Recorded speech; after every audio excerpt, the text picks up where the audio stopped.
بسم الله الرحمن الرحیم. نن زمونږ د علم النحو 102 نمبر درس دی. مرفوعات شروع دي او تقریبا نن 7 نمبر مرفوعاتو کې اوم نمبر شروع دی.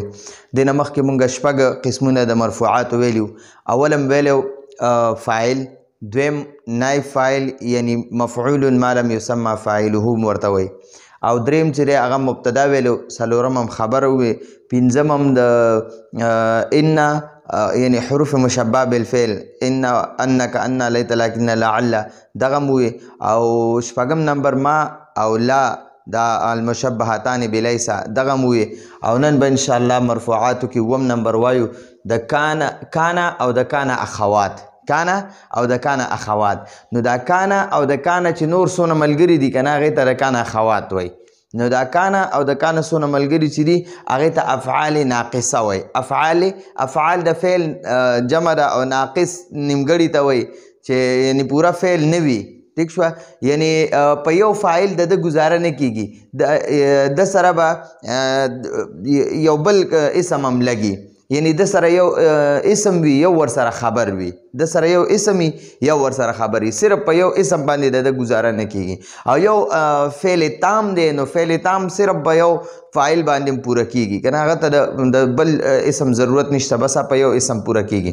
فعل تام چې دی په یو اسم هم پوره کیږي، او فعل ناقص هغه په یو اسم نه پوره کیږي، هغه ته د خبر ضرورت هم وي. نو دغه موږ سره تقریبا د کتاب کې څو لیکلي هغه مې دا په بورډ لیکل.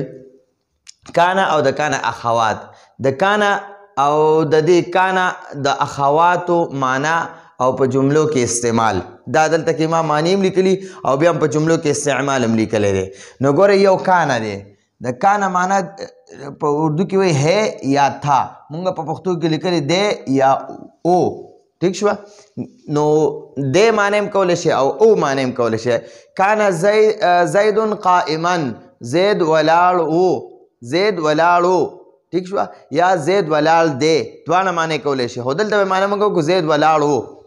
سواره معنی ده اوشو، اردو کې وایي هو گیا.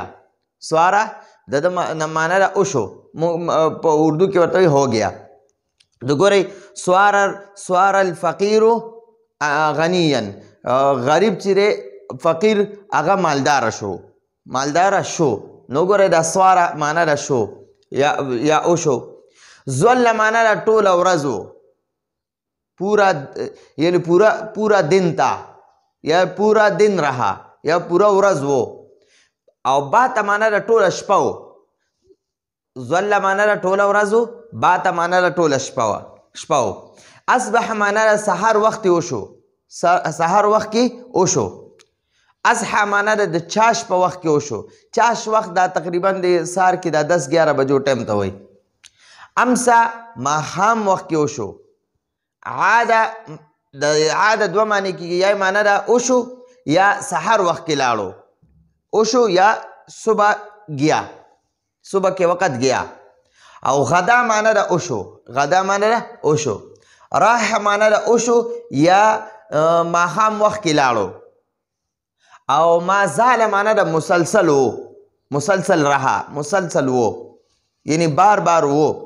منفک معنی ده مسلسل و.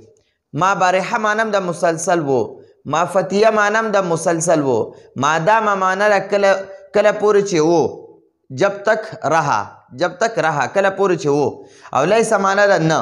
ٹھیک شوه؟ ګورئ زید قائمون، زید ولاړ دی. لیس زید قائما، زید نو ولاړ، زید ولاړ نو. ٹھیک شوه؟ یا زید نه دی ولاړ، زید نه دی ولاړ. ٹھیک شو جی؟ نو دا خو د دې ما معنی ولیکلې. اوس د دې ته افعال ناقصه وایي. ښه جي؟ دا څومره چې ولیکل کانا، سواره، ظله، اصبح، د باتا، اصبح، امسا، اضحى، عاد، غدا، راح، ما زال، منفك، ما برح، ما فتي، ما دام او لیس. نو دا یو څو اسمونه دي، تقریبا نور کتابونو کې 17 تقریبا لیکلي شوي دي، خو دا څونه چې موږ له کتاب کې راکړي نو هغه مې دلته په بورډ لیکه. دې اسماو ته افعال ناقصه وایي. دا چې کوم څه موږ ولیکل دې ته افعال ناقصه وایي. او دا افعال ناقصه دا افعال ناقصه په جمله اسمیه داخليږي. دا په جمله اسمیه داخليږي. ګوره د جمله فعلیه څه کار نشته. دا افعال ناقصه په جمله اسمیه داخليږي. مسند الیه یعنی مبتدا له رفع ورکوي او مسند یعنی خبر له نصب ورکوي. لکه زید قائمون دی، اوس د زید قائمون باندې زه د افعال ناقصه نه یو راوالم اولګم، نو دا به شي کان زید قائما.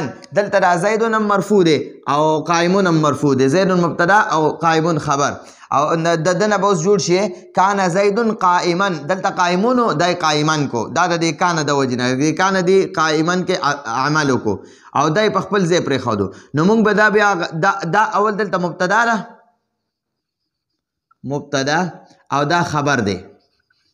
ٹھیک شو؟ دا مبتدا او خبر جمله اسمیه خبریه شو. اوس ګورئ جی د کانه دا مبتدا نه څه جوړ کړه، نو د مبتدا ته مونږ بیا مبتدا نه وایو چې کله کانه پې داخل شي کانه ولګي، نو بیا به مونږ وایو د کانه اسم. دا زیدون د کانه اسم دی، د کانه اسم.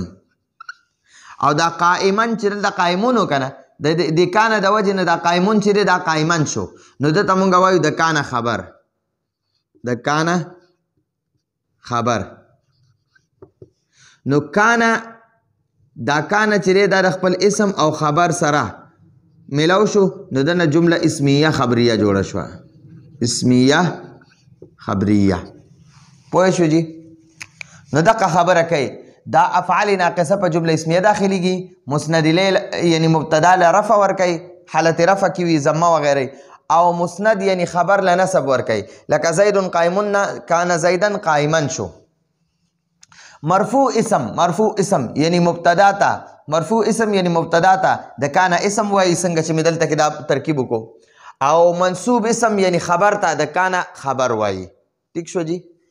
مرفوع اسم یعنی مبتدا ته د کان اسم وایي او منصوب اسم یعنی خبر ته د کان خبر وایي. دلته کې بیا مثالونه کتاب کې موږ لکم لیکلي کان زید قائما. دا کان فعل ناقص دی او دا زید د کان خبر دی او دا زید اسم دی او قائما خبر دی. دا قشان اصبح امسا اضحى دا چې کوم دی د زید قائمون نه مخکې ولګوه، نو د دې ګوره کان زید قائما معنا ده زید ولاړو. اصبح امسا اضحى د دې معنا ده دې هم دا قائما منصوب کو. د دې معنا هم ده اصبح معنا ده سحر وخت کې او امسا معنا ده ماښام وخت کې، اضحى معنا ده چاشت وخت کې زید ولاړو. ٹھیک شو؟ بات الحسن نائما. حسن ټوله شپه اودو. اوصاني بالصلاة ما دمت حيا. دغه چندو دلته دا ما دمت استعمال شوی دی. ښه. صار الفقير غنيا. فقیر غنی شو. ظل بکر صائما. بکر ټوله ورځ روجو. ما زال زید حلیما. ليس زید قائم. نو ګوره دی ته بیا مونږ د دې کې د یو کس د یو ترکیب کو، نور به ټول بیا همدغه شانتې وي. لکه مثلا ګورئ دا لیسه چې دی فعل ناقص، فعل ناقص. ٹھیک شو جی؟ دا زیدن دا د اسم شو او قائمن خبر شو.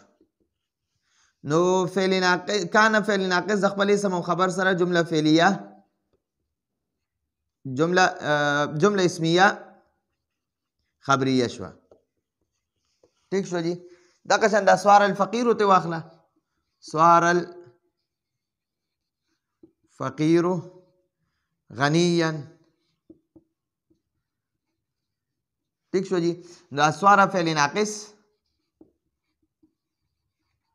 دا فقیر چې دی دا د فعل ناقص اسم شو او دا غنیا دا د فعل ناقص خبر شو. نو سوار فعل ناقص د خپل اسم او خبر سره جمله اسمیه خبریه شوه. دقه شانتې یو ظل واخله. ظل بکر صائما. ظل بکر صائما. ظل فعل ناقص،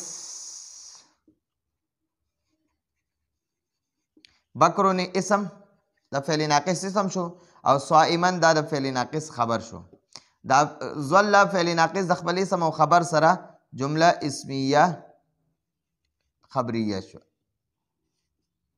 نو دې کې دا څومره چې ما لیکلي مثالونه کتاب کې موږ له راکړي دي د دې ټولو عمدقه ترکیب دی چې څنګه دا ما دا دوه درې وکړل همدغه شان ترکیب د دې ټولو وکئ انشاءالله بیا به راته ډېر زیات اساني. دا زموږ د نن ورځې درس و. راتلونکي درس پورې اجازت غواړو. هذا هو المرام والله اعلم بحقیقة الکلام.